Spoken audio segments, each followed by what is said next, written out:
Hello hello, Vishal. Good evening sir. Good evening, कैसे हैं आप?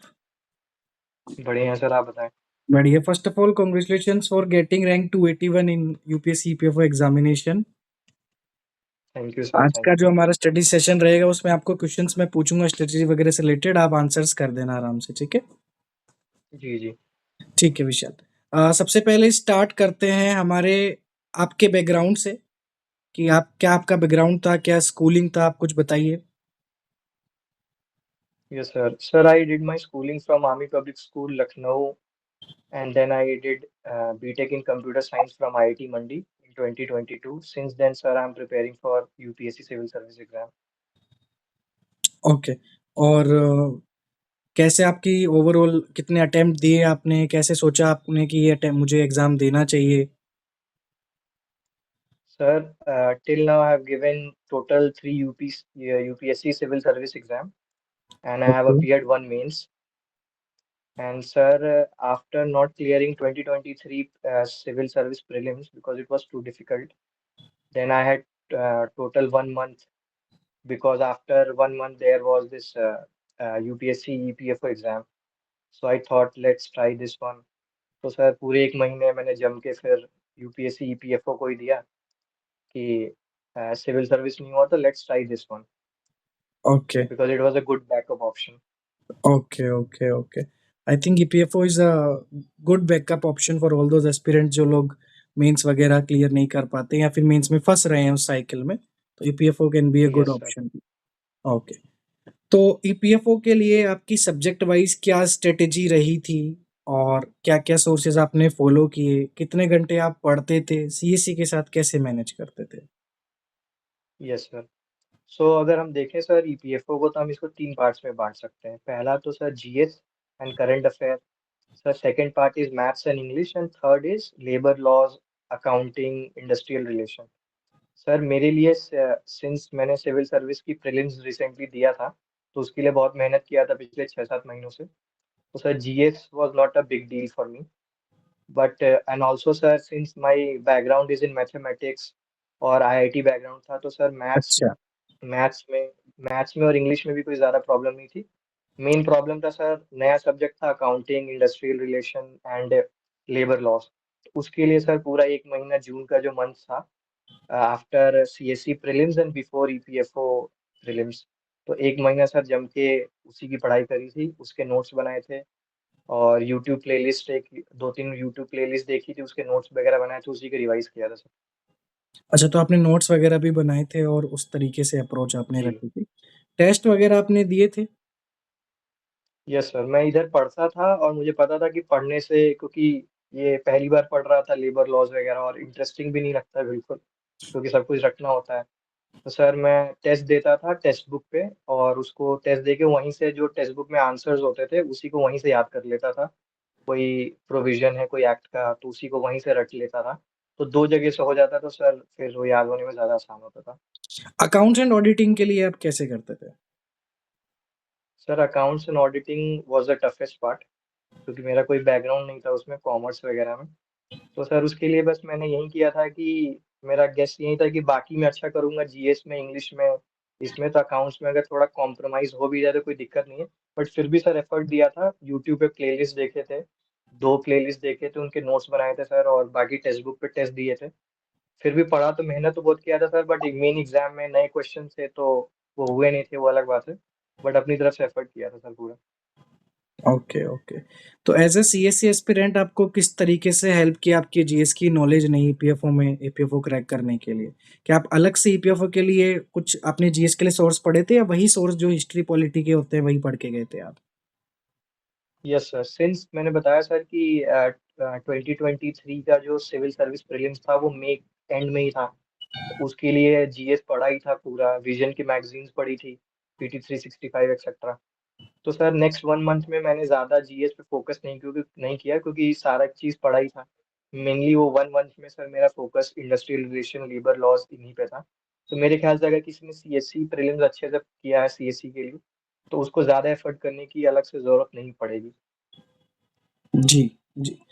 और प्रीलिम्स के बाद जब इंटरव्यू की तैयारी आप कर रहे थे, तो इंटरव्यू में आपने किस तरीके से अप्रोच की और किस तरीके से आपने स्ट्रैटेजी बनाई? Yes sir.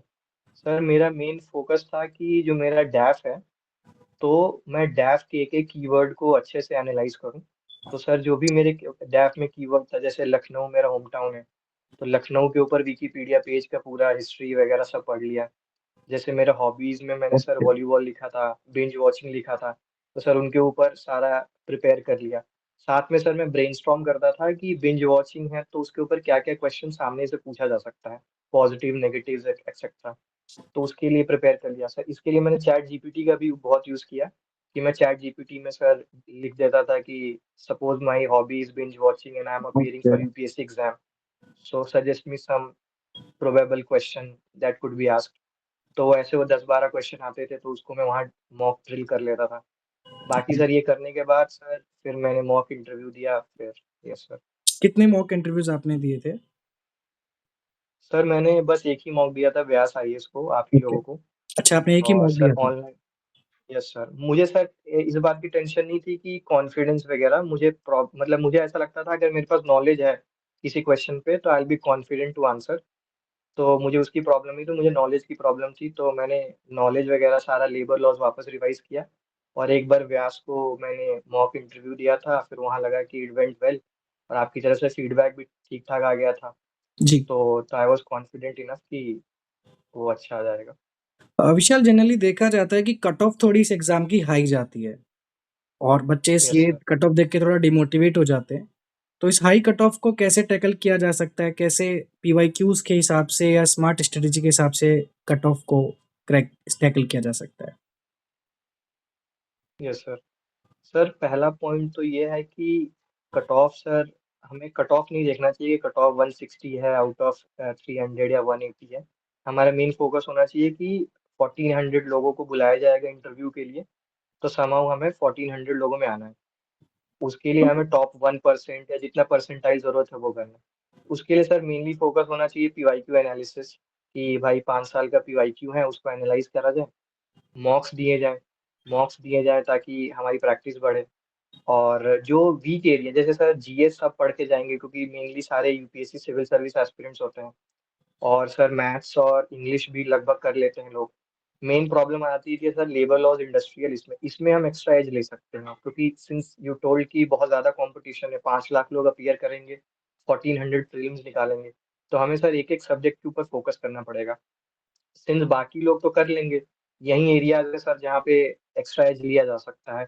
और वो बहुत ज़्यादा डिफिकल्ट भी नहीं है, गिवन कि बाकी हिस्ट्री जितने डेप्थ में पढ़ते हैं, पॉलिटी जितने डेप्थ में पढ़ते हैं, लिटरली एक सेपरेट बुक पढ़ते हैं पॉलिटी के लिए, लक्ष्मीकांत, उसके लिए स्पेक्ट्रम पढ़ते हैं। बट हम इंडस्ट्रियल रिलेशन इसमें उतना एफर्ट भी नहीं करना है। तो अगर मेरा तो सजेशन यही है कि सर या तो खुद एनालाइज करो, बट खुद एनालाइज करना will be very time taking. तो अगर हम किसी कोचिंग का या कहीं कोई प्लेलिस्ट है यूट्यूब पे जो ऑर्गेनाइज्ड हो, उसी को देख लें, उसी को उसके नोट्स बना लें, उसी के प्रैक्टिस कर लें क्वेश्चन, तो that will be more beneficial. Vishal, generally मेरे पास क्वेश्चंस आते हैं कि जो लोग एसएससी या आरबीआई बैकग्राउंड के होते हैं, बैंकिंग बैकग्राउंड के होते हैं या एमबीए जो एस्पिरेंट्स होते हैं, उनको कई बार ये डाउट रहता है कि क्या इंग्लिश, मैथ्स, रीजनिंग और कुछ छोटी-मोटी सब्जेक्ट्स के दम पे क्या ये एग्ज़ाम निकाला जा सकता है, जैसे कंप्यूटर वगैरह हो गया? Yes sir. जी। मेरे ख्याल से सर, मेरे ख्याल से जैसे हम लोग यूपीएससी सिविल सर्विस बैकग्राउंड से आ रहे हैं, तो हमारे पास एज जीएस में है, तो उनके पास एज होता है मैथ्स में, उनके पास एज होता है इंग्लिश में, क्योंकि वो maths they can solve maths और जो मेंटल एबिलिटी के क्वेश्चन, रीजनिंग के क्वेश्चन वेरी क्विकली। तो एक उनके पास एज है। हमारे पास अगर जीएस का एज है तो उनके पास मैथ्स का, रीजनिंग का और इंग्लिश का एज है। और सर ग्रे जोन है हम दोनों के लिए, लेबर लॉज, इंडस्ट्रियल रिलेशन, तो मेरे ख्याल से इवन फील्ड है लोग दोनों लोगों के लिए। तो ऐसा कोई बड़ी प्रॉब्लम नहीं होगी उनके लिए भी, if they put efforts. Daily time कैसे मैनेज करते थे? क्या टाइम टेबल आपका रहता था? शेड्यूल कैसे रहता था आपका? Yes sir. मैं सर सब्जेक्ट वाइज पढ़ता था, तो मैंने ये कर रखा था कि जैसे मैं 3-4 घंटे से ज़्यादा वीडियो नहीं देख पाता था, तो अच्छा। प्लेलिस्ट जैसे चलाया, इंडस्ट्रियल रिलेशन का प्लेलिस्ट देखा, और तो 3-4 दिन में इंडस्ट्रियल रिलेशन का प्लेलिस्ट खत्म कर दिया। तो फिर मैं एक दो मॉक दे देता था इंडस्ट्रियल रिलेशन का ही, कि उससे थोड़ा रिवाइज हो जाए और पता चल जाएगी चीज़ें समझ आ रही है कि नहीं आ रही है। तो यही रहता था 3-4 घंटे वीडियो देखो प्लेलिस्ट और 2-3 घंटे प्रैक्टिस करो मॉक। ओके।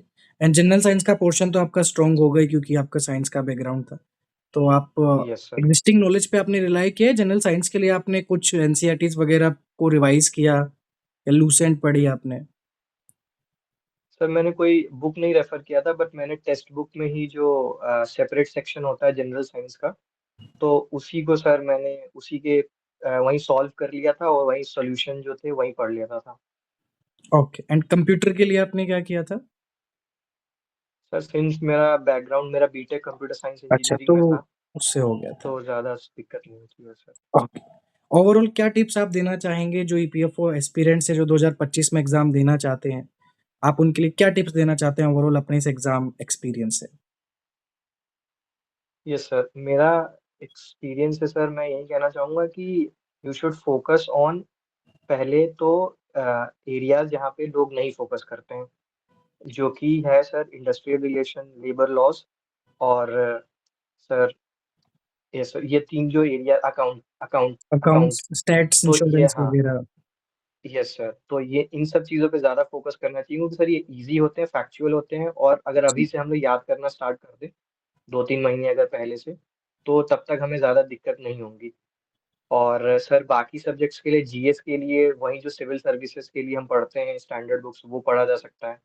और इंग्लिश के लिए फोकस कर सकते हैं, अगर इंग्लिश वीक है किसी की, तो यूट्यूब पे प्लेलिस्ट देख के नोट्स बना सकते हैं कि ये वर्ब क्या होते हैं, कैसे यूज करना होता है। तो ओके, ये सब चीजें कर सकते हैं। बाकी सर मेनली अगर क्लियर हो गया तो interview is also very crucial stage, क्योंकि 25% कंट्रीब्यूट करता है, विच बिल्कुल, इज हाईएस्ट बिल्कुल। With respect to any other exam. ये बात आपकी आपने सही बोली कि इंडस्ट्रियल रिलेशंस और लेबर लॉज़ वगैरह पे अगर फ़ोकस किया जाए, तो एग्ज़ाम निकाला जा सकता है क्योंकि जहाँ तक मेरे को एक्सपीरियंस है, करंट अफेयर्स इस सेक्शन से नहीं आता है और जो प्योरली यस सर। स्टैटिक है, उसको टैकल किया जा सकता है। Thank you Vishal for this strategy session and all the best to you as well for your journey ahead. ये टिप्स डेफिनिटली स्टूडेंट्स थैंक को यू काम सर। आएँगी and we are proud of you. Thank you sir, thank you so much. Thank you so much.